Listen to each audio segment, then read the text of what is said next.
Hello, আসসালামু আলাইকুম everyone. সবাইকে ওয়েলকাম জানাচ্ছি আমাদের আজকের এই ওভারঅল রাইটিং গাইডলাইন ক্লাসে। আমি ফাহাদ ভাই তোমাদের সাথে আছি এবং আজকে আমরা রাইটিং পার্টের ওভারঅল সবকিছু দেখার চেষ্টা করব এই ক্লাসের মাধ্যমে। তোমরা একটু আগে ফাইনাল রিভিশন লাইভ ক্লাস করেছো, দীর্ঘ 3 ঘন্টা ক্লাস করেছো, এখন আবার আমার সাথে যুক্ত হতে হবা বা হচ্ছ। সো এত ডেডিকেশন তোমরা দেখাচ্ছ, এটা আনবিলিভেবল, অনেক বেশি সুপার ডুপার ক্রেজি লেভেলের রেসপন্স তোমরা আমাদেরকে জানাচ্ছ ভাইয়া। তো খুবই খুশি লাগছে, খুবই ভালো লাগছে তোমাদের রেসপন্স দেখে। তো আমরা চেষ্টা করবো সবকিছু মিলিয়ে সবকিছু একত্র করে যাতে ভালো প্রিপারেশন নিতে পারি, সে চেষ্টা ভাইয়ার তরফ থেকে থাকবে। একটু লেট করে জয়েন করেছি বিকজ আমাদের সবকিছু মিলিয়েই ভাইয়ার আরেকটা ক্লাস ছিল একটু আগে, ওই ক্লাসটা নিয়ে এই ক্লাসে জয়েন করতে একটু লেট হয়ে গিয়েছে ভাইয়া। So sorry for that. হয়তো তুমি ওয়েট করেছো, আমরা 5 মিনিটস লেট করে জয়েন 10 মিনিটস 9 মিনিটস লেট করে জয়েন করেছি ইন টোটাল। সো প্যারা নাই, লেট করে জয়েন করলো ভাইয়া, তোমাদের সেগুলো সব কিছুই কাভার আপ করে দিব, ঠিকঠাক ক্লিয়ার করে দিব ভাইয়া। সবাইকে একটু সময় দিই, একটু আমাকে জানাই যে ভাইয়ার কথাগুলো তোমার লাউড অ্যান্ড ক্লিয়ার শুনতে পাচ্ছ কিনা এবং বোর্ডের লেখাটি তোমাদের কাছে ভিজিবল কিনা একটু আমাকে জানাও তো সবাই। তোমরা সব কিছু ক্লিয়ারলি এবং ভিজিবলি দেখতে পাচ্ছ কিনা একটু আমাকে জানাও। তানহা বলছো ওয়ালাইকুম আসসালাম, সবার সালাম আমি একবারে নিয়ে নিই। ওয়ালাইকুম আসসালাম রহমতুল্লাহি ওয়া বারাকাতুহু। এত এত সালাম তোমরা দিয়েছো, খুব মানে এফআরএল ক্লাসে দিয়েছো, এখানে দিয়েছো, সো একবারে সালাম দিলে এনাফ, আর নট যে এতবার দিতে হবে, সমস্যা নাই।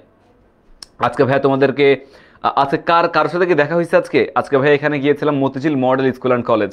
মতিঝিল মডেল স্কুল অ্যান্ড কলেজের কেউ কি এখানে আছো? কারোর সাথে কি আজকে এখানে এখানে এমন কেউ আছো কিনা যার সাথে দেখা হয়েছে আজকে?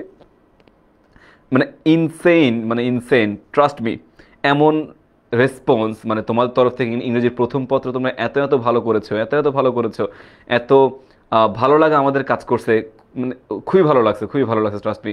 তোমাদের গার্জিয়ানরা যেরকম উৎফুল্ল ছিল আজকে, তোমরা যেরকম উৎফুল্ল ছিল পরীক্ষা দেওয়ার পরে, আসলে মনে হয়েছে না আমাদের এই কষ্টটা সার্থক, এই ক্লাসগুলো নেওয়াটা সার্থক, সাজেশন দেওয়াটা সার্থক, তোমাদেরকে নিয়ে কাজ করার সমস্ত এফোর্ট কিন্তু সার্থক মনে হচ্ছিল। ঠিক আছে, হ্যাঁ একটু আর্লি শেষ করবো ভাইয়া, বেশি সময় নিব না, যেহেতু রাইটিং গাইডলাইন ক্লাস, এটা আমরা একটু দ্রুত করবো, হয়তো বা 45 কিংবা 1 ঘন্টার ক্লাস হবে। 1 ঘন্টার বেশি ক্লাস হওয়ার কথা না, আমরা 1 ঘন্টার মধ্যেই ইনশাআল্লাহ বা 45 মিনিটের মধ্যেই ইনশাআল্লাহ এই ক্লাসটা কাভার আপ করে ফেলবো, কমপ্লিট করে ফেলবো। সো ওভার দ্য টাইম আমাদের সাথে ভাইয়ের সাথে যুক্ত থেকো, যতক্ষণ ভাইয়া ক্লাস করাবো ততক্ষণ তোমরা একটু যুক্ত থেকো, ইনশাআল্লাহ সব কিছুই একসাথে কাভার আপ করে ফেলতে পারবো, সব কিছু সুন্দর মতো করেই কমপ্লিট করে ফেলতে পারবো ভাইয়া। ঠিক আছে, ওকে। একদিন আসবো। Good morning, good morning. হ্যাঁ অনুরূপা, তুমি কি এখন ঘুম থেকে উঠছো? হয়তো বা পরীক্ষা দিয়েছে, অনেকে টায়ার্ড ছিলা, অনেক কষ্ট করে তোমরা এখন পরীক্ষা দিয়ে এসে ক্লাসটা করছো, সো হইতে পারে টায়ার্ড ছিলা, হইতেই পারে, সমস্যা নাই।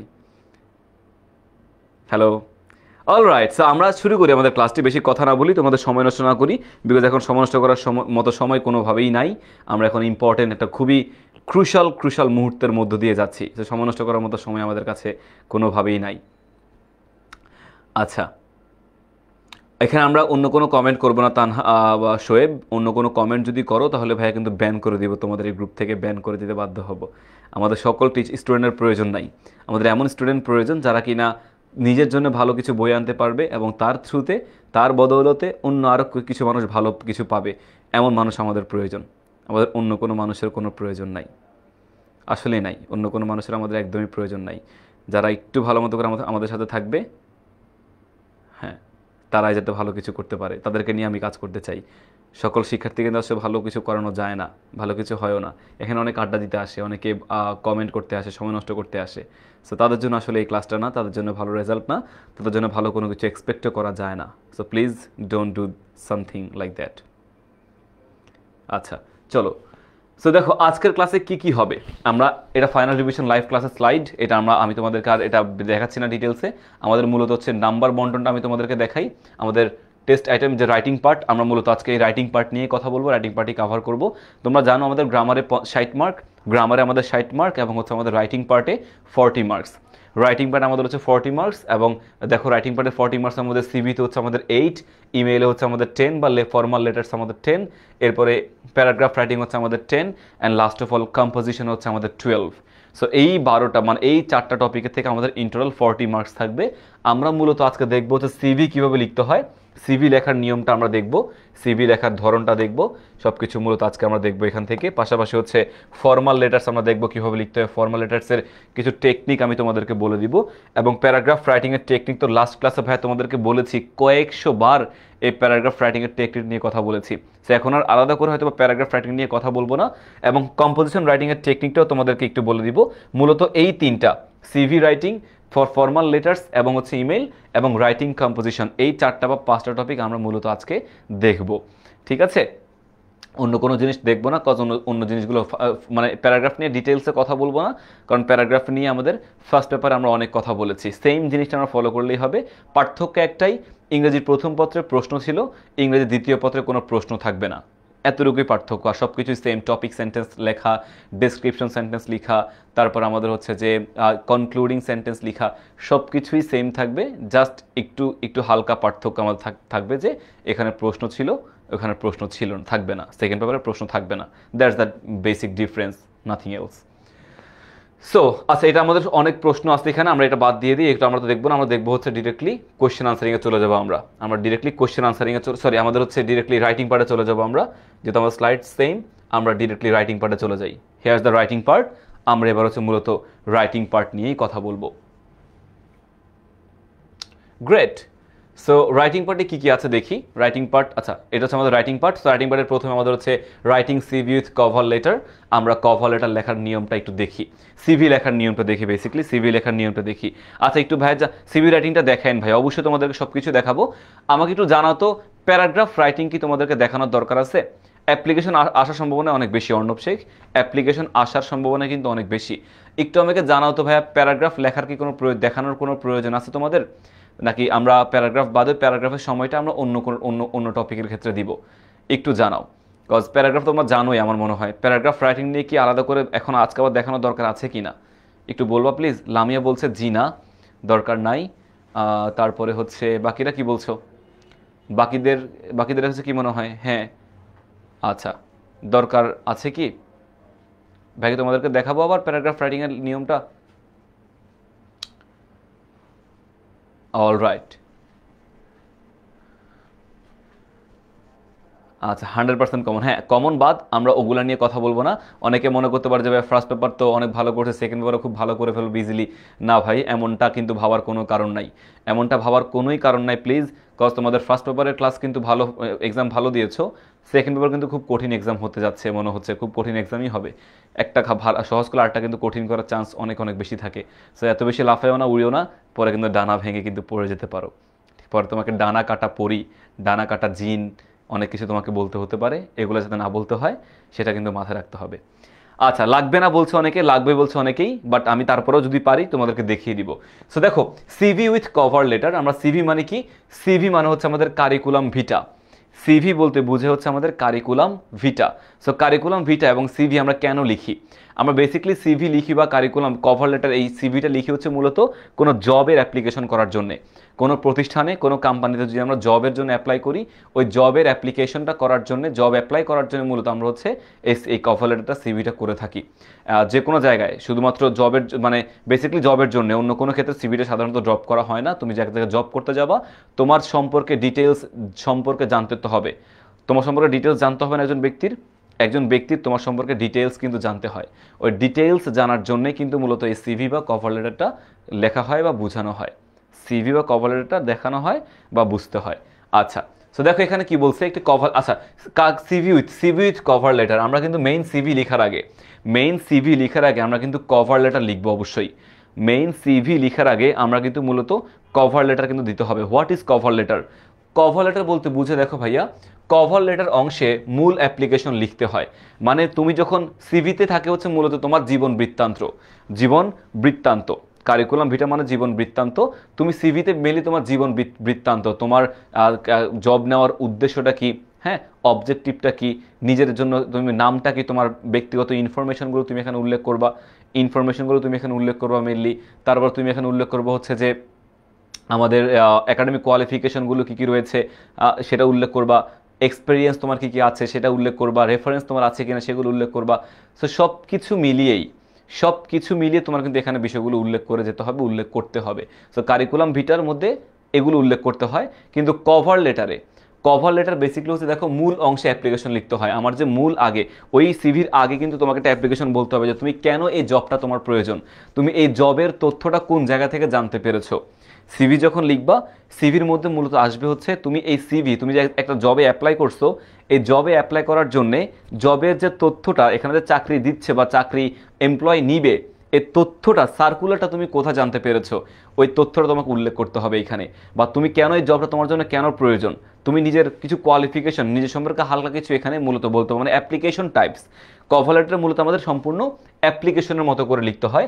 এখানে অ্যাপ্লিকেন্ট তার এমপ্লয়ারকে জানাবে যে সে তার প্রতিষ্ঠানে কাজ করতে আগ্রহী, মানে ওই কভার লেটারে মূলত বলতে হবে যে আমি এই প্রতিষ্ঠানে কাজ করতে আগ্রহী, এই আগ্রহীর বিষয়টা মূলত হচ্ছে আমাদের এই কভার লেটারে জানাতে হবে। কভার লেটার জানানোর পরে মূলত আমাদের হচ্ছে পরবর্তী পার্টে উল্লেখ করতে হবে যে আমি কারিকুলাম ভিটে কী কী চাই কী কী চাই না। অ্যাপ্লিকেন্ট তার এমপ্লয়ারকে ইন্টারভিউয়ের জন্য অনুরোধ করবে ইত্যাদি। মানে তোমার হচ্ছে অ্যাপ্লিকেন্ট, আমি অ্যাপ্লাই ওই কভার লেটারের মধ্যেই আমি যে কভার লেটার লিখছি, আমি যে অ্যাপ্লাই করছি, এই অ্যাপ্লাই করার সময় আমাকে বলতে হবে যাতে আমাকে ইন্টারভিউর জন্য ডাকে, আমাকে যাতে ইন্টারভিউর জন্য ইনভাইট করে, ইন্টারভিউর জন্য যাতে আমাকে ডাকে, সেটার জন্য কিন্তু আমাদের এই অ্যাপ্লিকেন্ট তার এমপ্লয়ারকে ইন্টারভিউর জন্য অনুরোধ করবে। ঠিক আছে, তাই আমাকে ডাকেন, আমি আমি আমার কোয়ালিফিকেশন আছে, তাই আমাকে এখানে আপনারা ডাকবেন, আমাকে ইন্টারভিউর জন্য ডাকবেন বলে আমি আশা করছি। মূলত এই এই এই রিকোয়েস্টটা তাকে এখানে করতে হবে, জানাবে যে সে কাজ করতে আগ্রহী এবং তাকে ইন্টারভিউর জন্য অনুরোধ করবে এই পার্টে। দেন দেখো একটি স্ট্যান্ডার্ড কভার লেটারে যে বিষয়গুলো থাকা দরকার, অবশ্যই এই কভার লেটার আমাদের কিছু জিনিস মাথায় রাখতে হবে। দেখো কভার লেটার কিন্তু কাইন্ড অফ একটা অ্যাপ্লিকেশন, একটা ফর্মাল অংশ, অ্যাপ্লিকেশন কিংবা একটা ফর্মাল জিনিস। সো তুমি এখানে কিন্তু ফর্মাল ল্যাঙ্গুয়েজ ব্যবহার করতে হবে, তোমাকে ইনফর্মাল কোনো জিনিস লিখলে হবে না। যে ফর এক্সাম্পল আমরা কোনো কন্ট্রাকশন, কোনো সংক্ষিপ্ত ফর্ম এখানে ব্যবহার করব না। মানে কি বলে এটাকে, হি ডাজ নট লিখতে হবে, হি ডাজেন্ট লিখা যাবে না, বা আই ডোন্ট লিখা যাবে না, ওন্ট লিখা যাবে না। সংক্ষিপ্ত ফর্মগুলো এখানে অ্যাপ্লিকেবল না, ব্যবহার করা যাবে না। তারপরে তোমার এখানে কোনো ইডিয়মস অ্যান্ড ফ্রেজ ব্যবহার করা যাবে না, বাগধারার মতো করে শব্দগুলো তোমার এখানে ব্যবহার করা যাবে না। এবং লাস্ট অফ অল তোমার কোনো অমিশন অফ সাবজেক্টবিহীন কোনো বাক্য লেখা যাবে না। যা লিখেছো সবগুলো বাক্যের মধ্যে তোমাকে সাবজেক্ট লিখতে হবে, সাবজেক্ট দিয়ে কিন্তু বাক্যটা উল্লেখ করতে হবে। এটা ফর্মাল ল্যাঙ্গুয়েজ, ইনফর্মাল কোনো ল্যাঙ্গুয়েজ আমার এখানে লেখা যাবে না, ফর্মাল ল্যাঙ্গুয়েজগুলো কিন্তু এখানে লিখতে হবে। আর ফরম্যাট হুবহু, দেখো কভার লেটারের ফরম্যাট হুবহু ফর্মাল লেটারের মতোই, সম্পূর্ণ ফর্মাল লেটারের মতোই কিন্তু আমাদের কভার লেটারের ফরম্যাট। সম্পূর্ণ ফর্মাল লেটার অ্যাপ্লিকেশন যেভাবে করি আমরা কভার লেটারটাও সম্পূর্ণ সেমভাবেই কিন্তু করি। এবং শুরুতে তারিখ লিখতে হবে, শুরুতে কিন্তু আমার তারিখ লিখতে হবে, তারপর চাকরিদাতার নাম, পদবি, প্রতিষ্ঠানের নাম এবং ঠিকানা লিখতে হবে। তো শুরুতে তোমার তারিখ লিখতে হবে, তারপর চাকরিদাতার নাম, পদবি, প্রতিষ্ঠানের নাম এবং ঠিকানা, এগুলো তোমাকে হচ্ছে কাভার করে লিখতে হবে। সো এই জিনিসগুলো তোমার নাম, মানে চাকরিদাতার নাম, পদবি, ব্যক্তির নাম, মানে তুমি কাকে অ্যাপ্লিকেশনটা লিখছো, হ্যাঁ, চাকরিদাতার নাম মানে এইচআর ম্যানেজার, পদবিটা কী সেটা উল্লেখ করলা তুমি, প্রতিষ্ঠানের নামটা উল্লেখ করতে হবে, কোন প্রতিষ্ঠান তুমি অ্যাপ্লাই করছো, দেন ঠিকানা তোমাকে এখানে লিখতে হবে। এবং সাবজেক্টে কোন পদের জন্য আবেদন করছো ওই পদটা লিখতে হবে, যে অ্যাপ্লিকেশন ফর কী বলে এটাকে, হতে পারে আমাদের হচ্ছে English teacher, application for joining me as an English instructor, as an English lecturer হতে পারে। তো সাবজেক্টে কোন পদের জন্য আমি আবেদন করছি ওই পদের নামটা এখানে আবেদন করার জন্য আমাকে উল্লেখ করে দিতে হবে। দেন অ্যাপ্লিকেশন লেখার শুরুতে স্যালুটেশন, স্যার বা ডিয়ার স্যার, এগুলো তো আমরা জানি অ্যাপ্লিকেশন লেখার সময় আমরা স্যার বা ডিয়ার স্যার এগুলো মোটামুটি লিখে দিতে হবে, একটা সৌন্দর্য আছে এটা আমাদের মেনটেন করতে হবে। এবং তারপর কভার লেটার লেখার উদ্দেশ্য লিখতে হবে যে যেখানে কোনো পদের জন্য এই আবেদন এবং কোন উৎস থেকে তুমি অ্যাডভার্টাইজমেন্ট পেয়েছো, সো কোন পদের জন্য অ্যাপ্লাই করছো, কোন জায়গা থেকে তুমি এই সার্কুলার সম্পর্কে জানতে পেরেছো, জব সম্পর্কে জানতে পেরেছো, সেগুলো কিন্তু মোটামুটি আমাদের উল্লেখ করতে হবে। এবং এরপর বর্তমানে কোনো চাকরি করলে তা উল্লেখ করতে হবে পদ ও দায়িত্ব সহ। বর্তমানে কোন চাকরি করতেছো, মানে তুমি বর্তমানে কোন প্রতিষ্ঠানে চাকরি করতেছো ওই প্রতিষ্ঠানের চাকরির কথা কিন্তু উল্লেখ করবে, যে right now I am working at somewhere else as an dash dash dash, আমি এই হিসেবে জব করছি, এই হিসেবে চাকরি করছি, এটা উল্লেখ করতে হবে পদ ও দায়িত্ব সহ। পদ এবং দায়িত্ব সহ তোমাকে এটা পর উল্লেখ করতে হবে। আচ্ছা, অ্যাপ্লিকেশনের ইন্ডিং প্রোগ্রামে সাধারণত I am looking forward to hearing you এই ধরনের বাক্য লিখতে হবে। মানে তোমার লাস্টের দিকে এই যে ফর্মাল মানে কভার লেটার তুমি লিখেছো, ওই কভার লেটারের শেষের দিকে যে I am looking forward to hearing from you, আমি তো আপনার কাছ থেকে শুনতে আগ্রহী, মানে আপনার কাছ থেকে আমাকে ইন্টারভিউ ডাকবেন, ইন্টারভিউর জন্য ডাকবেন, আপনার সাথে পরবর্তী ফার্দার কোনো কাজ যে করবেন এই কাজগুলো করার জন্য আমি আপনার সাথে আগ্রহী। So I am looking forward to hearing from you, আমি পরবর্তীতে আপনার সাথে দেখা করার জন্য, কথা বলার জন্য আমি সম্পূর্ণ আগ্রহী। I am looking forward to hearing from you, এটা আমাদের উল্লেখ করতে হবে। তারপর সিনসিয়ারলি বা sincerely yours, yours truly, yours sincerely ইত্যাদি শব্দগুলো কভার লেটারটি দিয়ে, ইত্যাদি শব্দগুলো দিয়ে কভার লেটার আমাদের শেষ করতে হবে। মানে sincerely, sincerely yours, yours truly, yours sincerely, এই শব্দগুলো ব্যবহার করে নর্মালি অ্যাপ্লিকেশন আমরা লিখি না, সিনসিয়ারলি ইউরস এইটা এই নাম, ইউর মোস্ট ওবিডিয়েন্ট পিউপিল এই নাম লিখি না আমরা, সেরকম আর কি লিখতে হবে এখানে, এগুলো সহজ। এরপর নিজের সিগনেচার দিতে হবে এবং সিগনেচারের নিচে পূর্ণ নাম লিখতে হবে। সবশেষে এনক্লোজার সিভি লিখতে হবে। এনক্লোজার বলতে বোঝায় তুমি এই কভার লেটারের সাথে, এই কভার লেটারের সাথে তুমি আর কি কি যুক্ত করতেছো, আর কি কি যুক্ত করতেছো সেটা তোমাকে এখানে উল্লেখ করতে হবে। এনক্লোজারের সাথে সিভি তোমাকে লিখতে হবে। অলরাইট, সো এগুলো আমাদের মোটামুটি। আর সিভি বা রেজুমে, সিভি বা রেজুমের ভিতরে কি লিখতে হবে দেখো ভাইয়া, সিভি বা রেজুমে আমরা একটু পরে দেখবো ভাইয়া, একটা ফুল সিভি আমরা দেখার চেষ্টা করব। বাট সিভি বা রেজুমের ক্ষেত্রে দেখো কি করতে হবে, সিভি বা কারিকুলাম ভিটা হচ্ছে একজন অ্যাপ্লিকেন্টের পরিপূর্ণ জীবনচিত্র বা সংক্ষেপিত আকার উপস্থাপন করা হয়। সো আমাদের সিভিতে মূলত দেখতে হবে যে আমার জীবনের, ব্যক্তি জীবনের সমস্ত এক্সপেরিয়েন্স, সমস্ত তথ্য এই কারিকুলাম ভিটাতে উল্লেখ করতে হবে। ব্যক্তি জীবনের সম্পূর্ণ তথ্য আমাকে মানে উল্লেখ করে লিখতে হবে, এখানে উল্লেখ করতে হবে। এবং এই অংশে সাধারণত অ্যাপ্লিকেন্টের নাম উল্লেখ থাকবে। হ্যাঁ, নিজের পরিচয় দিচ্ছ না, নিজের পরিচয় দিচ্ছ, সেখানে নাম উল্লেখ থাকবে, ফাদার্স নেম উল্লেখ থাকবে, মাদার্স নেম উল্লেখ থাকবে, অ্যাড্রেস উল্লেখ থাকবে, এডুকেশনাল কোয়ালিফিকেশন উল্লেখ থাকবে, হ্যাঁ, এক্সপেরিয়েন্স, রিলেভেন্ট স্কিলস এখানে উল্লেখ থাকতে পারে, অ্যাক্টিভিটিস অ্যান্ড অ্যাচিভমেন্টস এখানে উল্লেখ থাকতে পারে, তোমার অ্যাক্টিভিটিসগুলো কী কী, তোমার অ্যাচিভমেন্টসগুলো কী কী, এই সব কিছু তোমাকে এখানে উল্লেখ করতে হবে। সব কিছু তোমাকে এখানে উল্লেখ করে দিতে হবে। মানে তোমার সমস্ত ডিটেলস যে ব্যক্তি মানে তোমাকে অবজার্ভ করবে বা তোমাকে কি বলে এটাকে বাছাই করবে, সিলেক্ট করবে, তোমার ওই সিলেকশন প্রসেস, এই স্ক্রিনিং প্রসেসের মধ্যে কিন্তু তোমাকে এই তথ্যগুলো দিলে দেখা যায় তোমার যদি ভালো তথ্য দাও, ভালো কোয়ালিফিকেশন থাকে, দেন হোয়াই নট, তারা তোমাকে ডেফিনেটলি চুজ করার চান্স বেড়ে যাবে।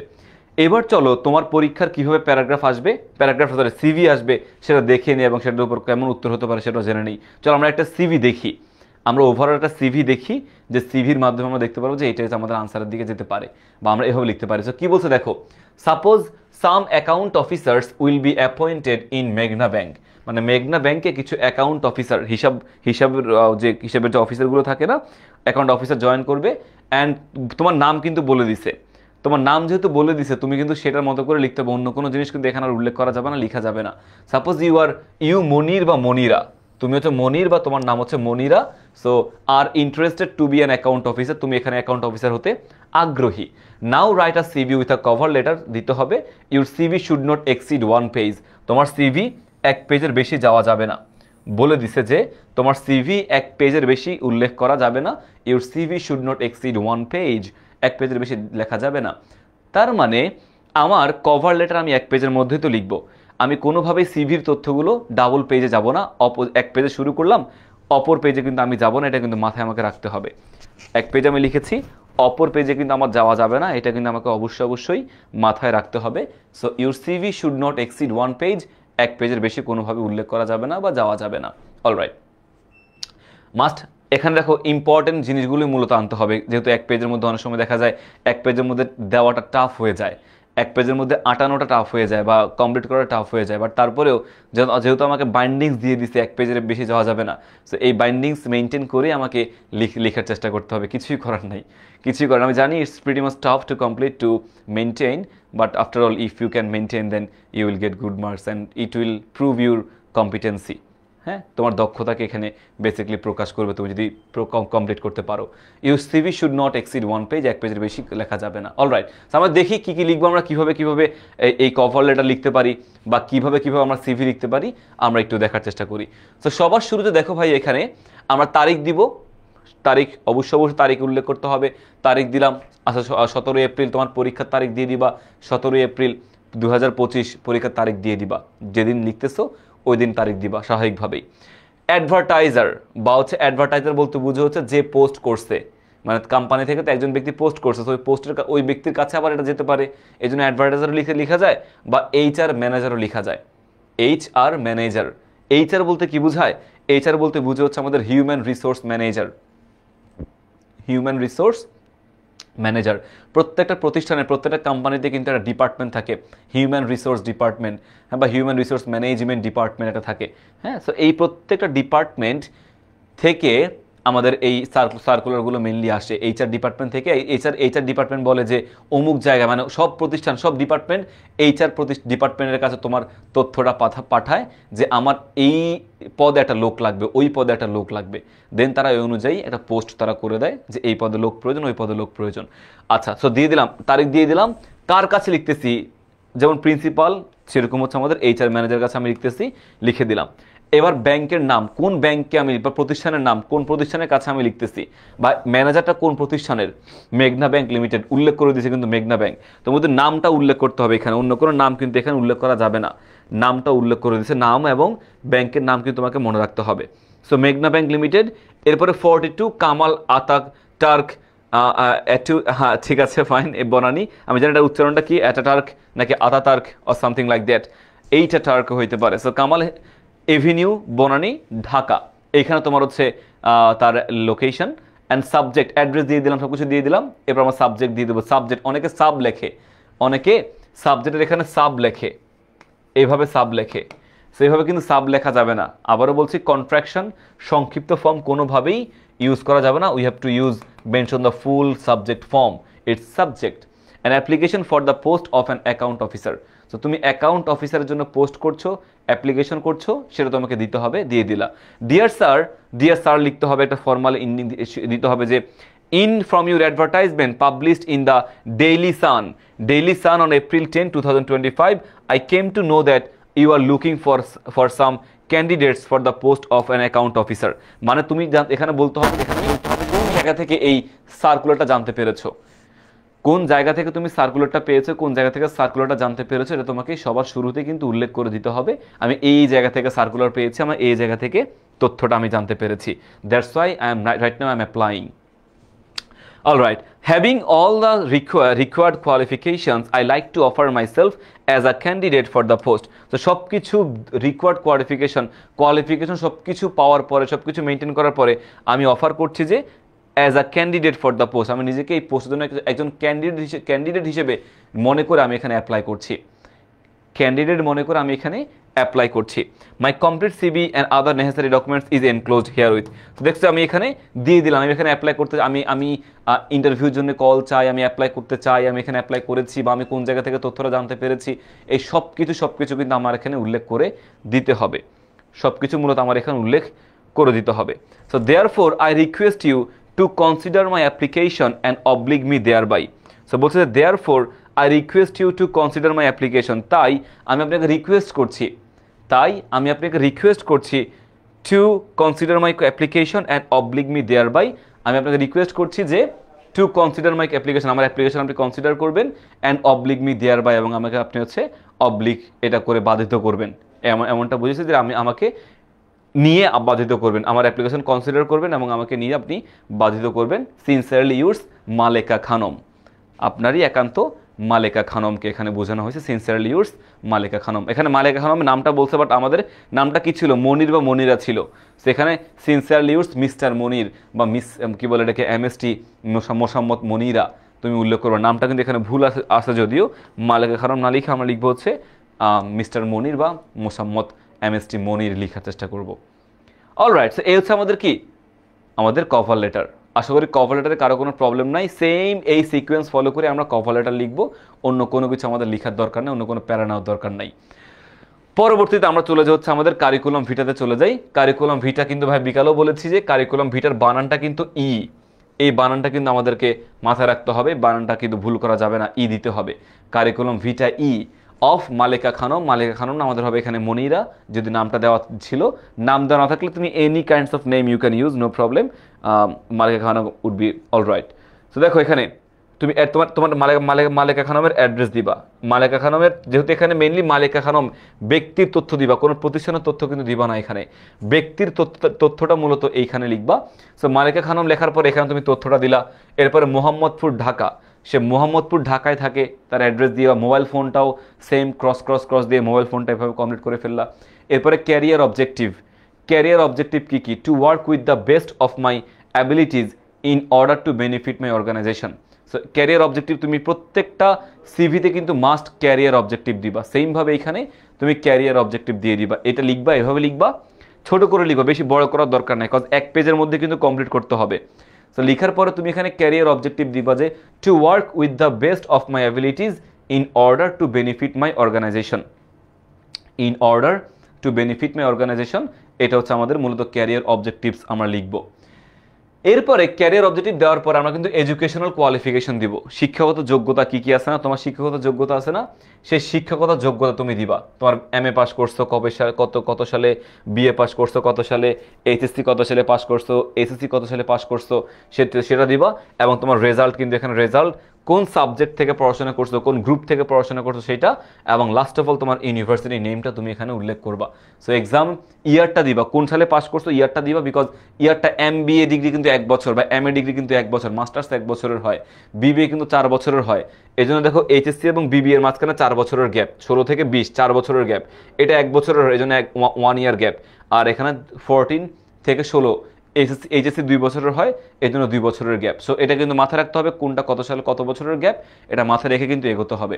সিজিপিএ এটা কিন্তু আউট অফ 4-এ হয়, এমবিএ এবং বিবিএ রেজাল্ট কিন্তু আউট অফ 4-এ রেজাল্ট হয়, 5-এ আউট অফ 4 দিও না, মানে 5-এ কাউন্ট করো না, তাহলে কিন্তু প্যারা হবে। সো এটা কিন্তু মাথায় রাখতে হবে, কোনটা কোন সালে সিজিপিএ বা কি যে কোনোটা দিলে হবে, তবে আউট অফ 4, 4-এর মধ্যে হতে হবে। আর জিপিএ কিন্তু এটা ঠিক আছে, এটা সমস্যা নাই। সায়েন্স, কোন সায়েন্স থেকে তুমি সায়েন্স না কমার্স থেকে পাস করেছো সেটা দিতে হবে। ইংলিশ ঢাকা বিশ্ববিদ্যালয়, ঢাকা বোর্ড, খুব ভালো। এক্সপিরিয়েন্স দিয়ে দিবা, তুমি কোন জায়গায় কত সালে কাজ করছো, তোমার সেম এক্সপিরিয়েন্স দিবা। সাপোজ এখানে তুমি অ্যাকাউন্ট অফিসার হিসেবে অ্যাপ্লাই করতেছো, সো অ্যাকাউন্ট অফিসার রিলেটেড তুমি কি দিবা, অ্যাকাউন্ট অফিসার রিলেটেড তুমি হচ্ছে এক্সপিরিয়েন্স উল্লেখ করবা, অন্য কোনো কিছু উল্লেখ করবা না। অ্যাকাউন্ট অফিসার রিলেটেড এক্সপিরিয়েন্সও তুমি এখানে দিয়ে দিবা। So intern at the city bank limited for last 3 months, তুমি হচ্ছে একটা ইন্টার্ন ছিলা, মেনলি তুমি এখনই অ্যাপ্লাই করছো ইন্টার্ন হিসেবে সিটি ব্যাংকে ছিলা, এখন তুমি মেঘনা ব্যাংকে তুমি এখন অ্যাপ্লাই করছো। সো এক্সপিরিয়েন্স তুমি দিয়ে দিবা, ভালো হবে। এরপর স্কিলস উল্লেখ করতে পারো, স্কিলস দিয়ে দিলা। স্কিল দেওয়ার পর ইন্টারেস্ট আমাদের কাছে প্রয়োজন নাই, আমরা ইন্টারেস্ট বাদ দিয়ে দিতে পারি। আমি গান গাইতে পারি, গান গাইতে চাই, music not so much important, so we can skip ইট। এরপরে পার্সোনাল ডিটেলস কিন্তু উল্লেখ করতে হবে আমাদের, academic qualification, personal details, career objective, language skills, experience, এগুলো কিন্তু খুবই খুবই ইম্পর্টেন্ট ভাইয়া, এগুলো মাস্ট আমাদের উল্লেখ করতে হবে, কোনো কিছু কিন্তু উল্লেখ না করে থাকা যাবে না। ফাদার্স নেম রহিম খান, তারপরে মাদার্স নেম শামিমা বেগম, এগুলো জাস্ট বানিয়ে লিখলেই হবে। ডেট অফ বার্থ 20 ফেব্রুয়ারি, এগুলো ন্যাশনালিটি, এগুলো জানো তোমরা কী করতে হবে। রিলিজিয়ন দিব, রিলিজিয়ন, পার্মানেন্ট অ্যাড্রেস, এগুলোকে আমরা মোটামুটি উল্লেখ করতে পারি। দেন রেফারেন্সেস উল্লেখ করবো আমরা। আসাদুজ্জামান জেনারেল ম্যানেজার, একজন ব্যক্তির রেফারেন্স উল্লেখ করে দেবা, যে কোনো একজন ব্যক্তির রেফারেন্স উল্লেখ করবা। এই যে এখানে তোমার হচ্ছে আসাদুজ্জামানের রেজাল্ট তুমি উল্লেখ করবা, general manager eastern bank limited, Mirpur branch, Dhaka. হ্যাঁ, নিজের মতো করে একজন ব্যক্তির রেফারেন্স দিয়ে দেবা। রেফারেন্স দিলে কিন্তু আলটিমেটলি ভালো হবে, কারণ প্রত্যেকটা কোম্পানির প্রত্যেকটা কিছু কিন্তু রেফারেন্সটা ফলো করে ভাইয়া, সব কিছুই রেফারেন্স দেখে, রেফারেন্সের মাধ্যমে তোমার সব কিছু মেনটেন করা হয়, সব কিছু দেখানো হয়। So reference is very very important. Mirpur branch, Dhaka, cellphone, এত। এই হচ্ছে মোটামুটি আমাদের সিভির রাইটিংয়ের ধরন। এবং পরে কিন্তু সিগনেচার দিয়ে দিবা, এখানে মালিকা খানম হোক আর ঝালেকা খানম হোক, যে খানমই হোক না কেন, তুমি এখানে একটা সিগনেচার দিয়ে দিবা। এই হচ্ছে মোটামুটি আমাদের কি রাইটিং সিভির ধরনটা। রাইটিং সিভির সিস্টেমটা হচ্ছে মোটামুটি আমরা এভাবেই কিন্তু রাইটিং সিভিটা কমপ্লিট করব। এই ডিটেলস তোমাদেরকে দেখালাম। সিভি রাইটিং নিয়ে আর কারো কোনো কনফিউশন আছে একটু আমাকে কমেন্ট করে জানাইতো ভাইয়া। ক্যারিয়ার অবজেক্টিভ কি বলছো, চলে গেছে ভাই, একটু আরেকবার লিখো তো। পার্সোনাল ইনফরমেশন, এজ দিতে হয় না, এজ দেওয়ার দরকার নাই, কারণ এজ তোমার ডেট অফ বার্থ উল্লেখ করো না, এই ডেট অফ বার্থ উল্লেখ করছো না, ডেট অফ বার্থ উল্লেখ করলে তোমার সেখানে বয়স তো সেখান থেকে বের করা যায়, আলাদা করে এজ লেখার দরকার নাই। হ্যাঁ, ক্যারিয়ার অবজেক্টিভ সবগুলো সিভিতেই কিন্তু সেম লিখতে পারো, সমস্যা নাই। ক্যারিয়ার অবজেক্টিভ সবগুলো সিভিতে তুমি মোটামুটি সেম লিখতে পারো। আর যদি কমন কোনো স্পেসিফিক কোনো ওয়ার্ড না লিখো, তাহলে মোটামুটি কমন লেখা যাবে, প্রবলেম হবে না। সবাইকে বুঝতে পারছি? আমাদের রাইটিং সিভি, কভার লেটার এবং রাইটিং সিভি কিন্তু 1 পেজের মধ্যে শেষ করবা, ডাবল পেজ যাওয়ার দরকার নেই, 1 পেজের মধ্যে শেষ করতে হবে ভাইয়া। সবাই বুঝতে পারছি? সবাই বুঝতে পারছি? সবাইকে বুঝতে পারছি? একটু আমাকে জানাই কষ্ট করে যে ভাই আমরা সবাই সবকিছু বুঝতে পারছি, কোনো প্রবলেম নাই, আমরা বুঝতে পারছি। একটু সবাই আমাকে জানাও প্লিজ, একটু দ্রুত আমাকে জানাও সবকিছু বুঝতে পারছো কিনা।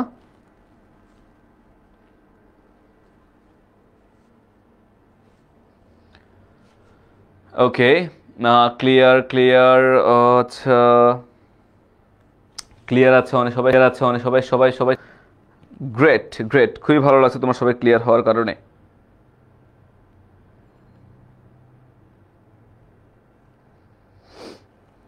ওকে, সবাই ক্লিয়ার আছি না? ফাইন, পরবর্তী পার্টে আমরা যাই। সিভি, দেখো writing CV with cover letter suggestion, আমরা কিন্তু সাজেশন দিব এখন তোমাদেরকে। অলরেডি তোমার সাজেশন জানোই কোনটা ইম্পর্টেন্ট, এটা বলার কিছু নাই। Management trainee, probationary officer in renowned bank আর মাল্টিন্যাশনাল কোম্পানি, এটা ইম্পর্টেন্ট। অ্যাসিস্ট্যান্ট টিচার বা লেকচারার, হাইলি ইম্পর্টেন্ট, খুবই খুবই খুবই খুবই important. For the post of medical representative, medical রিপ্রেজেন্টেটিভের জন্য এটা ইম্পর্টেন্ট অনেক। For the post of computer operator, computer অপারেটরের জন্য এটা important. For the post of an software engineer, computer programmer or IT officer, এটার জন্য এটা কিন্তু ইম্পর্টেন্ট। সবগুলো কিন্তু ইম্পর্টেন্ট, কোনটা বাদ দেওয়া যায় না। তবে লেকচারার ইন ইংলিশ এবং অ্যাসিস্ট্যান্ট টিচার কিন্তু অনেক অনেক বেশি ইম্পর্টেন্ট। এরপরে এগুলো দেখো, এই যে অফিসার, মার্কেটিং রিপ্রেজেন্টেটিভ, এরপরে customer care manager, liberation, for the post of librarian, liberation না লাইব্রেরিয়ান, লাইব্রেরিয়ানটা খুব বেশি না বাট পড়ে যেতে পারো। Marketing officer, marketing executive, multinational company দরকার আছে। Office assistant, news journalist, receptionist, এগুলো কিন্তু ইম্পর্টেন্ট ভাইয়া। সব কিছু দেখে যেও, কোনোটা কিন্তু ফালানোর মতো না, কোনোটা কিন্তু বাদ দেওয়া যাবে না। ফর্মাল লেটার্স অথবা ইমেল আমরা এখন দেখব। আমরা এখন ফর্মাল লেটার লেখার নিয়মটা দেখব। ফর্মাল লেটার নিয়মটা লেখেন তো ভাই অলরেডি সিভি লেখার সময়, কভার লেটারের ক্ষেত্রে বলে দিছি। কভার লেটার লেখার সময় যে যা যা বলছি, ফর্মাল লেটারের ক্ষেত্রেও কিন্তু মোটামুটি সেম জিনিসটা আমাদেরকে লিখতে পারি আমরা।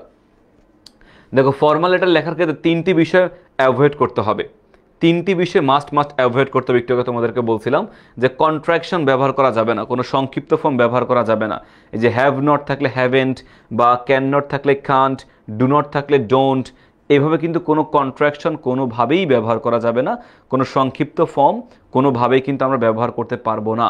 আচ্ছা, যেমন হিড, আবার কোনো ইডিয়মস ব্যবহার করা যাবে না, যে ফর্মাল লেটারে বাগধারা ব্যবহার করা যাবে না, কোনো বাগধারা বা কোনো ইডিয়মস কিন্তু ব্যবহার করা যাবে না। একটু আগে বলছিলাম না যে হি ডাইড অথবা he kicked the bucket, she is sick, she is under the weather, ঠিক আছে, she is under the weather, এটা কিন্তু আমাদের কোনো ইনফর্মাল লেখা যাবে না। হি কিকড মানে এটা ফর্মাল, হি ডাইড বা হি ইজ সিক, এগুলো নর্মাল কথাটা লিখতে হবে। কোনোভাবে ইনফর্মালে, ওই যে ইডিয়মস অ্যান্ড ফ্রেজ ইনফর্মাল ইংলিশে ব্যবহার করি, ইনফর্মাল অনানুষ্ঠানিক চিঠির ক্ষেত্রে ব্যবহার করি।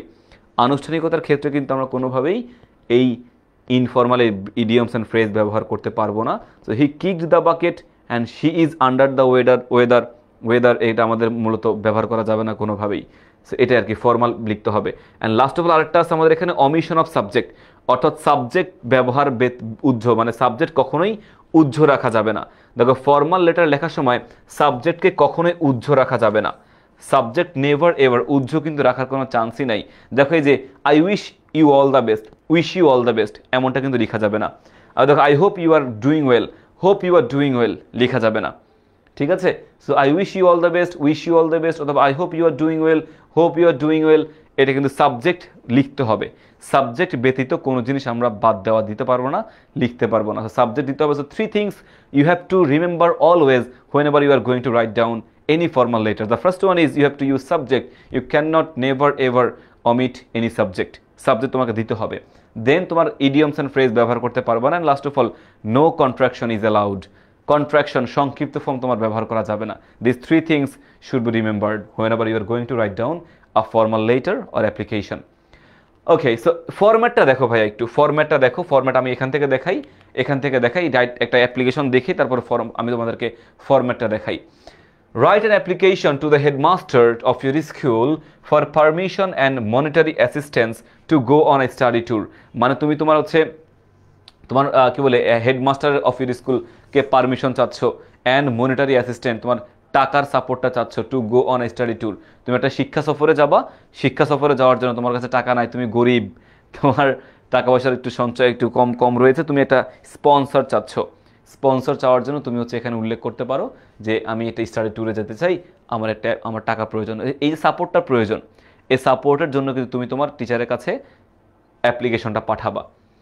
সো এখানে যেটা করবা সেমভাবেই তোমার সবার শুরুতে তারিখ দিতে হবে, একটা তারিখ দিবা, তারিখ দেওয়ার পরে হেড টু লেখার দরকার নেই, তারিখ দিলে টু দেওয়ার দরকার নাই, তারিখ দিলে টু দেওয়ার দরকার নাই, আর টু দিলে তারিখ দেওয়ার দরকার নেই। আমার মনে হয় তারিখ দেওয়াটাই ভালো, আমার টু না দিলে সমস্যা নাই, আমার দেওয়ার দরকার নাই, টু দেওয়ার দরকার নাই। কিন্তু তারিখ দেওয়ার পরে আমরা কী দেবো, তারিখ দেওয়ার একটু ফাঁকা দিব আমরা, তারিখ দেওয়ার পর আমরা একটু ফাঁকা রাখবো, তারিখ লেখার পরে আমরা একটু ফাঁকা রাখবো ভাইয়া।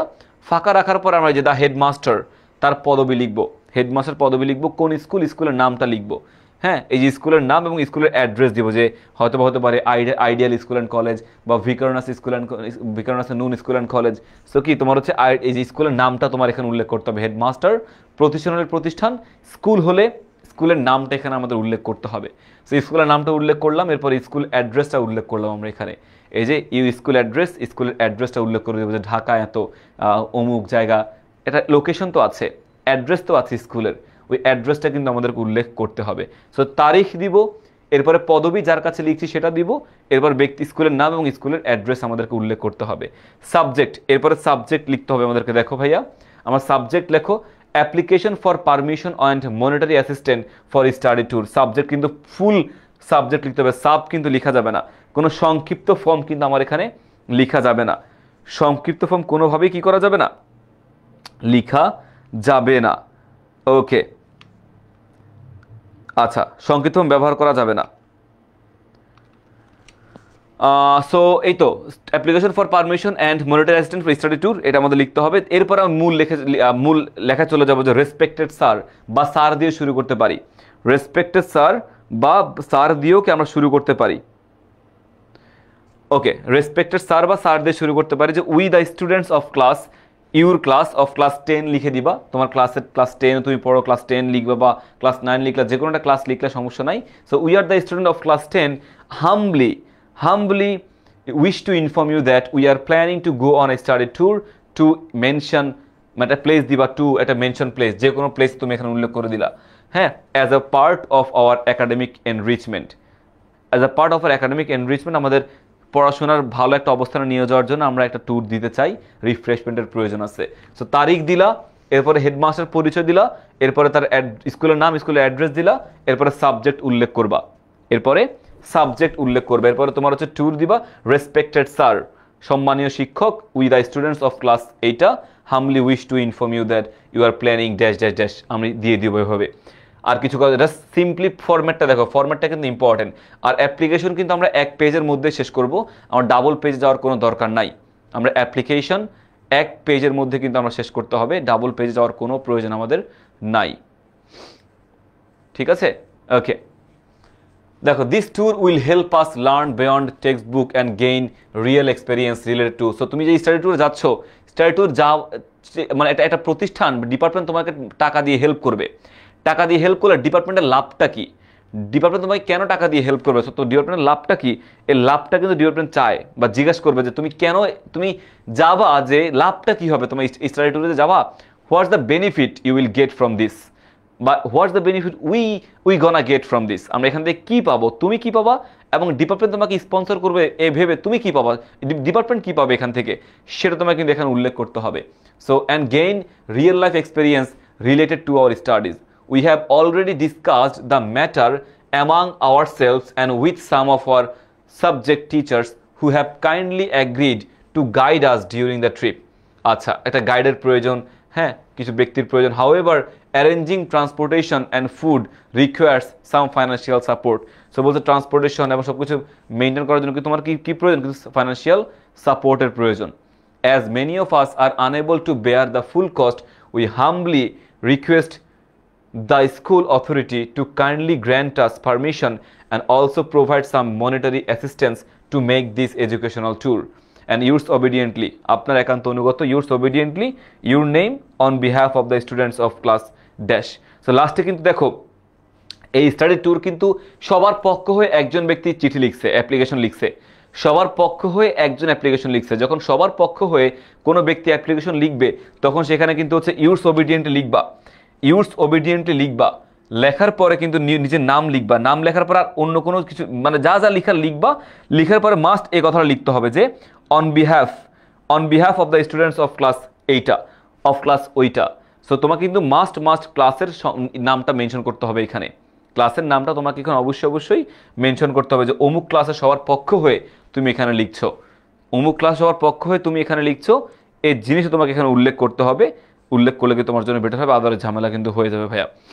আর যদি একা লিখো মানে নিজের জন্য, নিজের কোনো প্রয়োজনে অ্যাপ্লিকেশন লিখতে পারো, যেমন আমাদের ফুল ফ্রি স্টুডেন্টশিপ হইতে পারে, leave in advance, leave of absence, হ্যাঁ, এটা হচ্ছে আমাদের আমরা লিখতে পারি। লিখার ক্ষেত্রে কিন্তু কি হবে, সেক্ষেত্রে তুমি আবার এই অন বিহাফ এই কথাটা লিখার কিন্তু কোনো প্রয়োজন নাই, কারণ তুমি ব্যক্তির জন্য লিখছো, নিজের জন্য লিখছো।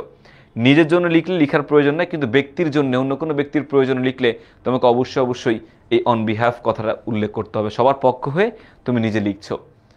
আচ্ছা, কমপ্লেন লেটার, আমরা এখন কমপ্লেন লেটার সেটা বেশি প্রয়োজন নাই। কমপ্লেন লেটার বেসিক্যালি সেম ভাবে লিখবো আমরা, মানে কমপ্লেন করতেছে, complain regarding poor condition of school library poor condition দেখে আমরা একটা কমপ্লেন লেটার বানাচ্ছি, সেম ভাবেই লিখব, সবকিছুই সেম ভাবে লিখবো ভাই। দেখো এই যে টু দিব না, বাকি সবকিছু সেম, একদম সেম। এক্স স্কুল অ্যাড্রেস দিয়ে দিলে পরে অ্যাড্রেস দিলেও হবে, না দিলেও না, সমস্যা নাই। ঢাকা, এই যে অ্যাড্রেস দিয়ে দিচ্ছে আর কি, বেসিক্যালি অ্যাড্রেস দিয়ে দিবা। সাবজেক্ট এখানে দিল সাবজেক্ট, এরপরে সেম রেসপেক্টেড স্যার লিখে যা অ্যাপ্লিকেশন যেভাবে লিখতাম সেভাবে লিখবো। দেখো ভাই এই যে yours obediently X Y class 10 X public school Dhaka, মানে স্কুলের পাবলিক স্কুলের সবার হয়ে তুমি এখানে লিখছো, স্কুলের যাতে ফ্যাসিলিটিস বাড়ায়। তো অ্যাপ্লিকেশন মোটামুটি আমাদের ফর্মাল লেটার, কমপ্লেন্ট হোক যেটা হোক, লেখার ধরনটা বা ওয়ার্ডগুলো চেঞ্জ হবে, but system is completely same. Follow যে ফর্মেটটা সেমভাবে তুমি ফলো করতে পারো। নোটিশটা দেখো ভাই, নোটিশ লেখার সময় কি করতে হবে, নোটিশ লেখার সময় কিন্তু ফর্মাল লেটার আমাকে ব্যবহার করতে হবে, ফর্মাল লেটার। নোটিশ লেখার সময় অন্য কোনো জিনিস ব্যবহার করা যাবে না। নোটিশ লেখার সময় কিছু ক্ষেত্রে কিছু সাধারণ নিয়ম আমাদেরকে ফলো করতে হবে, যেমন একটি নোটিশ কয়েকটি অংশে বিভক্ত থাকে, যেমন নেম অফ দ্য ইনস্টিটিউশন, বড় হাতের নোটিশ শব্দটি লিখতে হবে, স্কুলের নাম লিখতে হবে নোটিশের ক্ষেত্রে, বড় হাতের নোটিশ হেডিংস দিতে হবে নোটিশ লিখে, ডেট দিতে হবে, তারিখ দিতে হবে, টাইটেল দিতে হবে, বডি ইউজ করবা তুমি এখানে, সিগনেচার তুমি এখানে উল্লেখ করবা, হ্যাঁ। সো অনেক কিছু তুমি এখানে ডেট, টাইটেল, বডি, সিগনেচার তুমি এখানে অনেক কিছু কিন্তু উল্লেখ করবা। Suppose you are the headmaster of a school, your school will remain closed due to summer vacation. তো তুমি তোমার স্কুলে একজন হেডমাস্টার, অ্যান্ড তোমার স্কুলটা কী হবে, বন্ধ হবে, ডিউ টু সামার ভ্যাকেশনের জন্য তোমার স্কুলটা বন্ধ হবে। And now write a notice about that. So summer ভ্যাকেশনের যে স্কুলটা বন্ধ হবে, এটাকে কেন্দ্র করে তুমি হচ্ছে একটা কি লিখবা, একটা হচ্ছে তোমাকে লিখতে বলছে যে তুমি এটা লিখো। ওকে, এরপরে যেটা করতে বলছে আমাদেরকে এখানে, এক্স পাবলিক স্কুল, খেয়াল করে দেখো dear students, formal letter, x public school Dhanmondi Dhaka, notice এটা আমরা জাস্ট স্কুলের নামটা দিব এখানে।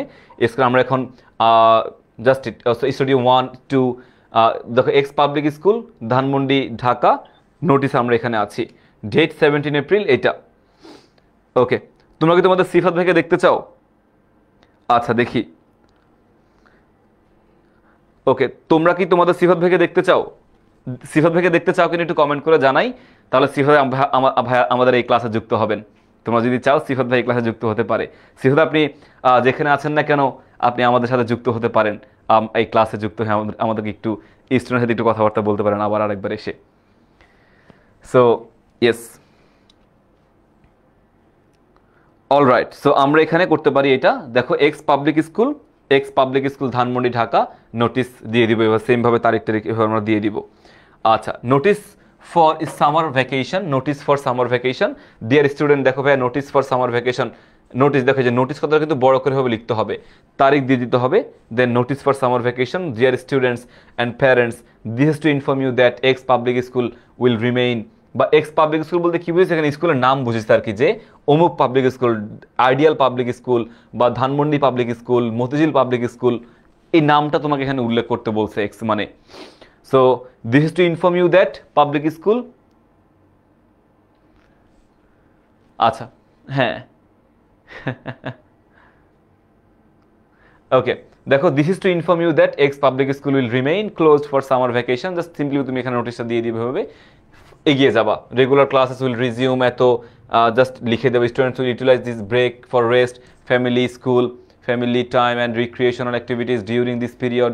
The school office will also remain closed. For any urgent matters, please contact us before the vacation begins. And I am wishing everyone a safe, joyful and refreshing summer break. That's it. On request, your name, headmaster, ex public school and Dhanmondi. এটা তুমি যেতে পারো, notice এভাবে কিন্তু তুমি উল্লেখ করতে পারো, সমস্যা নাই। ঠিক আছে, জাস্ট এটা মোটামুটি আমাদের নোটিসের এই পার্টটুকু না লিখলেও সমস্যা নাই, বাট নিজের মতো করে তুমি এভাবে উল্লেখ করলেও ভালো যে তোমার অন রিকোয়েস্ট করলা, তোমার নাম, ইউর নেম, তোমার নামটা দিলা, রিকোয়েস্ট তুমি করেছো দেখো তোমার নাম, হেডমাস্টার এক্স পাবলিক স্কুল, নামটা দিলা ধানমন্ডি ঢাকা, তুমি নামটা দিয়ে দিলা। এগুলো তো আমাদের ফর্মাল লেটারের নোটিসের মধ্যে পড়ে। নোটিসটা খুব বেশি ইম্পর্টেন্ট না পরীক্ষার জন্য, সো এটা নিয়ে প্যারা খাওয়ার দরকার নেই। নোটিসটা মোটামুটি ইম্পর্টেন্ট, এটা নিয়ে খুব বেশি প্যারা খাওয়ার প্রয়োজন নাই। ওকে, এরপরে আমরা যাই, আমাদের এরপরে কি আছে দেখো, সাজেশন দিয়েছে এখানে। সাজেশন আমরা জানি কি সাজেশন এখানে আছে। Permission, monetary assistant, study tour, computer lab, club, canteen. এটা ভাই তোমাদেরকে পিডিএফ দিয়ে দিব, সো আমি জানি তোমরা বুঝতে পারছো এখানে কোনটা ইম্পর্টেন্ট, আলাদা করে বলার কিছু নাই। এগুলো পিডিএফ দিয়ে দিলে পিডিএফ থেকে তুমি দেখে নিলেই হবে, জাস্ট এটাই ইম্পর্টেন্ট। সো প্যারাগ্রাফ রাইটিংয়ে চলে যায় ভাইয়া। আমরা জানি প্যারাগ্রাফ রাইটিংয়ের জন্য যা যা দরকার, আমরা তিনটা জিনিস এখানে মাথায় রাখবো। যখন টাইটেল অনুযায়ী প্যারাগ্রাফের একটা উপযুক্ত টাইটেল আমরা দিব। আমরা সুন্দর হ্যাঁ, ক্ষুদে লাগছে না? আমি আজকে বিকেল 3টা থেকে এখন পর্যন্ত টানা ক্লাস নিচ্ছি, 4টা থেকে 4টা, দুটো বেসিক্যালি সকাল 11টায় ভাইয়া বের হয়েছি তোমাদের এক্সাম সেন্টার ভিজিটের জন্য। 11টায় এক্সাম সেন্টার ভিজিট করে মতিঝিল গেছি, ওখান থেকে 3টায় অফিসে আসছি, বিকেল 3টায় অফিসে এসে 4টার দিকে ক্লাস নেওয়া শুরু করছি। 4টা থেকে 7টা পর্যন্ত তোমাদের এফআরএল ক্লাস হয়েছে। 7টা থেকেই 7:10 থেকেই ভাইয়ার আরেকটা ক্লাস তোমার শুরু হয়েছে, ডেমো ক্লাস, ওইটা নিলাম। ওইটা শেষ হয়েছে প্রায় 8:30 দিকে, 8:20 দিকে বা শেষ হয়েছে, এই জন্য তোমার ক্লাসে একটু পিছাইছি। ওইটা শেষ হওয়ার পরে তোমাদের হচ্ছে ক্লাসটা 8:45 থেকে 54 থেকে বা যখন শুরু করছি এখনও পর্যন্ত ক্লাস নিচ্ছে। সো টানা 4টা থেকে টানা এখনও পর্যন্ত ক্লাস। তোমার দুর্য ভাইও সেম, অন্যটা ক্লাসে গেছে তোমাদের ক্লাসটা নিয়ে। সো তোমাদের যদি ক্ষুধা লেগে থাকে, আমাদের কিন্তু ক্ষুধা অনেক বেশি, কষ্ট অনেক বেশি। সো এটা মাথায় রাখতে হবে ভাইয়া, একটু কষ্ট করে পড়ি। আর বেশিক্ষণ ক্লাস হবে না, 10-15 মিনিট ক্লাস হয়ে শেষ করে ফেলবো। সো যে কোনো প্যারাগ্রাফে আমরা সুন্দর একটা টাইটেল দিব, এবং প্যারাগ্রাফ লেখার সময় বললাম যে টাইটেলের ক্ষেত্রে প্রথম শব্দগুলো কিন্তু ক্যাপিটাল লেটার লিখবো আমরা। টাইটেলের ক্ষেত্রে প্রথম শব্দগুলো কিন্তু আমরা ক্যাপিটাল লেটার লিখবো। Your school magazine, my visit to a book fair, হ্যাঁ, এগুলো তোমার হচ্ছে প্রথম লেটারটা আমাদের ক্যাপিটাল লেটারে দিব। আর্টিকেল এবং প্রিপোজিশন বাদে আমাদের প্রত্যেকটা জিনিসগুলো আমরা হচ্ছে কীভাবে দিব, আমরা ক্যাপিটাল লেটারে লেখার চেষ্টা করব। So your school magazine, my visit to a book fair, এগুলো কিন্তু ক্যাপিটাল লেটারে আমাদেরকে লিখতে হবে। অলরাইট, সো আর্টিকেল এবং প্রিপোজিশন প্রথমে বসলে, তবে আর্টিকেল এবং প্রিপোজিশন ক্যাপিটাল করব, তবে যদি সেগুলো প্রথমে বসে সেক্ষেত্রে এগুলো ক্যাপিটাল করবো, আদারওয়াইজ কিন্তু সেগুলো ক্যাপিটাল করার দরকার নাই। এবং টাইটেলের শেষে কখনোই ফুল স্টপ দেওয়া যাবে না। কোনো টাইটেলের শেষে, প্যারাগ্রাফের ক্ষেত্রে টাইটেলের শেষে কোনো ফুল স্টপ কিন্তু একদমই ব্যবহার করা যাবে না। ওপেনিং দেখো, আমাদের যে কোনো প্যারাগ্রাফের ক্ষেত্রে 3টা পার্ট মাথায় রাখতে হবে, 3টা জিনিস মাথায় রাখতে হবে। আচ্ছা, 3টা জিনিস আমাদের মাথায় রাখতে হবে। একটা হচ্ছে ওপেনিং, আমাদের ওপেনিং মাথায় রাখতে হবে। ওপেনিং টপিক সেন্টেন্সটা আমাদেরকে মাথায় রাখতে হবে। ডেভেলপিং বলতে বুঝে হচ্ছে আমাদের ডেসক্রিপশনটা আমাদের জন্য ইম্পর্টেন্ট। ডেসক্রিপশনটা মানে সাপোর্টিং সেন্টেন্সেস বলা হয়ে থাকে। প্রথমে তো প্যারাগ্রাফ কি সম্পর্কে সেটা উল্লেখ করতে হবে। এটা প্যারাগ্রাফ কি সম্পর্কে সেটা আমাকে দিতে হবে, যে এই সম্পর্কে আমার প্যারাগ্রাফ, ওই সম্পর্কে প্যারাগ্রাফ, সম্পর্কিত প্যারাগ্রাফটা উল্লেখ করতে হবে। তারপরে ডেভেলপিংটা দিতে হবে, টাইটেল অনুযায়ী প্যারাগ্রাফটা সাজাতে হবে, মানে তোমার ব্যাখ্যাটা করতে হবে, ডেসক্রাইব করতে হবে প্যারাগ্রাফটাকে সম্পূর্ণভাবে। অ্যান্ড কনক্লুশন, লাস্টে গিয়ে তোমার প্যারাগ্রাফের একটা এন্ডিং দিতে হবে, কনক্লুডিং সেন্টেন্স বলে এটাকে, কনক্লুডিং সেন্টেন্স আমাকে উল্লেখ করতে হবে।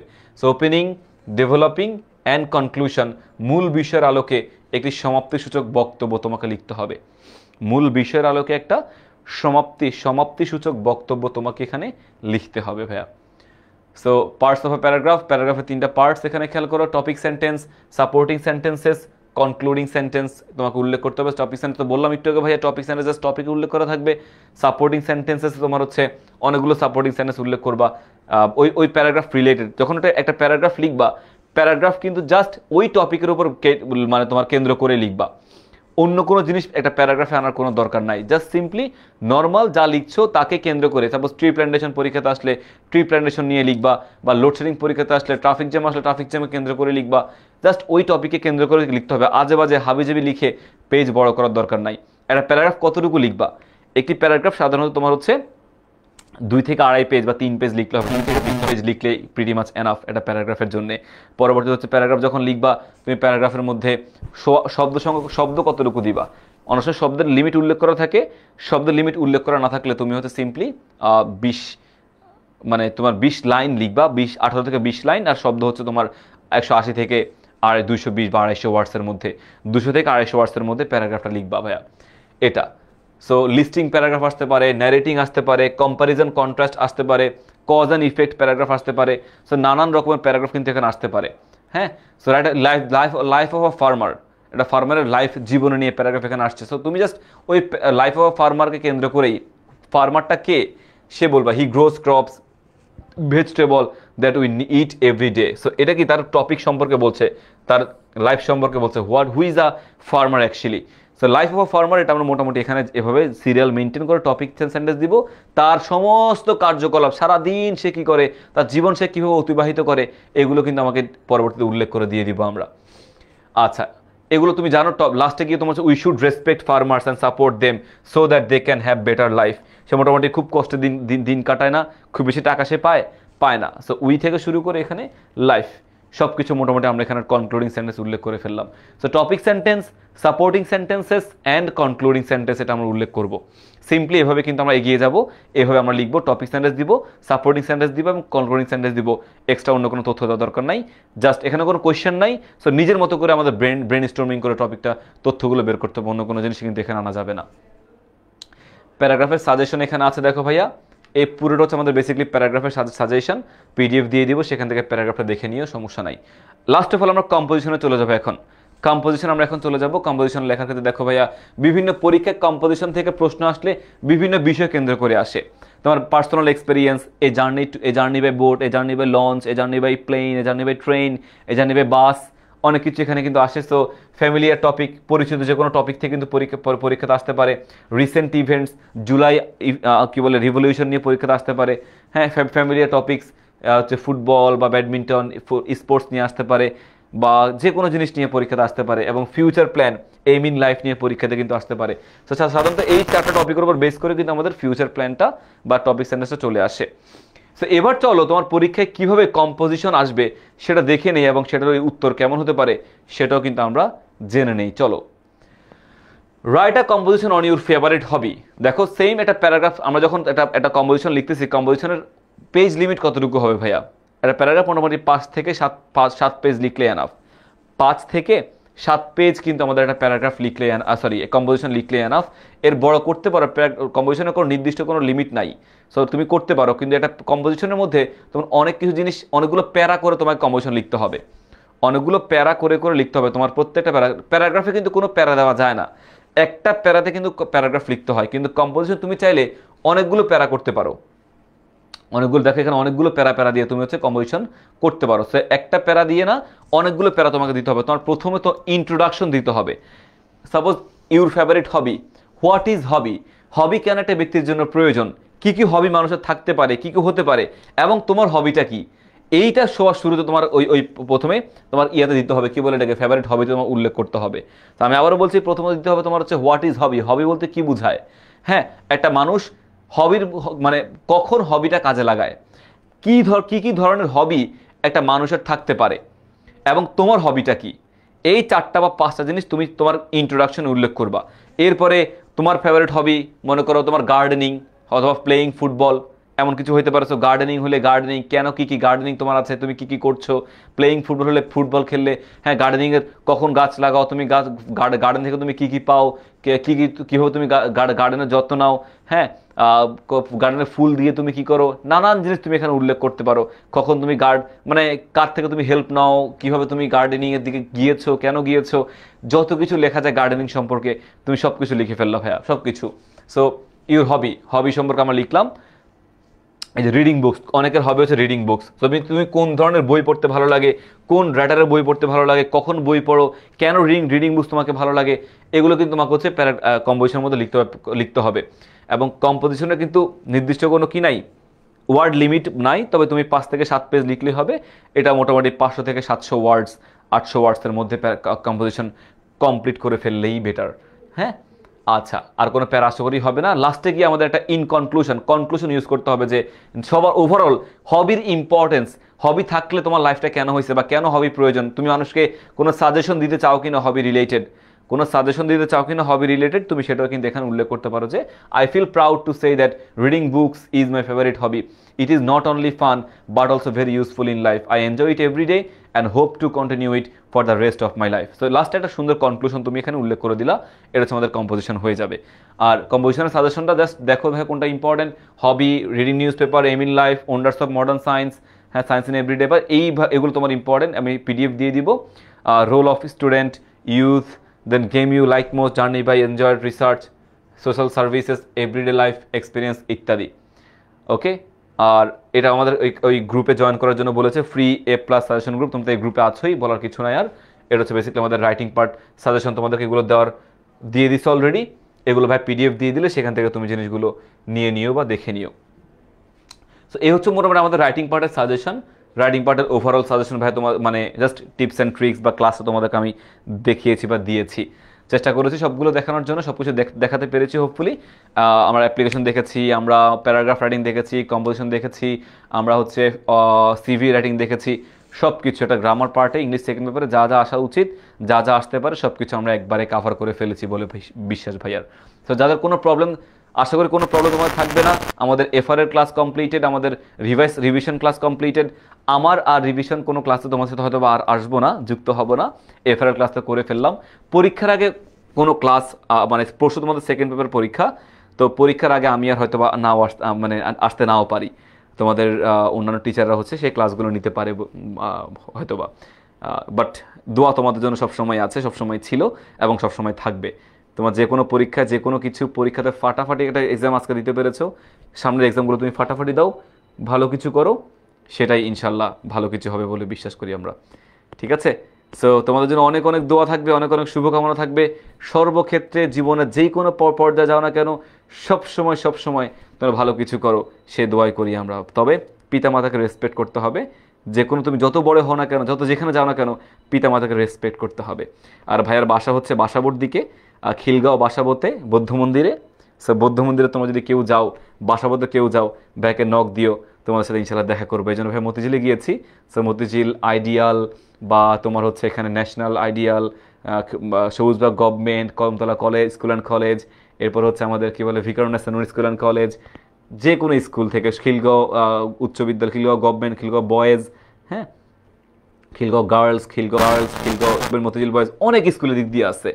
সো সবগুলো স্কুল তোমরা যদি মনে হয় যে না ভাইয়ের সাথে দেখা করতে চাও, দেখা করার সুযোগ ডেফিনেটলি আছে, ডু নক মি এবং দেখা করো, সবসময় ওপেন, যে কোনো সাজেশন, যে কোনো প্রয়োজনে আমরা ইনশাল্লাহ একসাথে কাজ করবো, একসাথে এগিয়ে যাব। সো সবার জন্য শুভকামনা থাকবে, দেখা হবে অন্য কোনো ক্লাসে, অন্য কোনো সময় ভাইয়া, অ্যান্ড টেক কেয়ার, সব কিছু দারুণভাবে দাও, শুভকামনা সবার জন্যই, আমার জন্য দোয়া করো, তোমাদের সবার জন্য ভাইয়া দোয়া করি। দেখা হবে অন্য কোনো সময়, অন্য কোনো সঠিক সময়ে। আল্লাহ হাফেজ, আল্লাহ হাফেজ, আল্লাহ হাফেজ।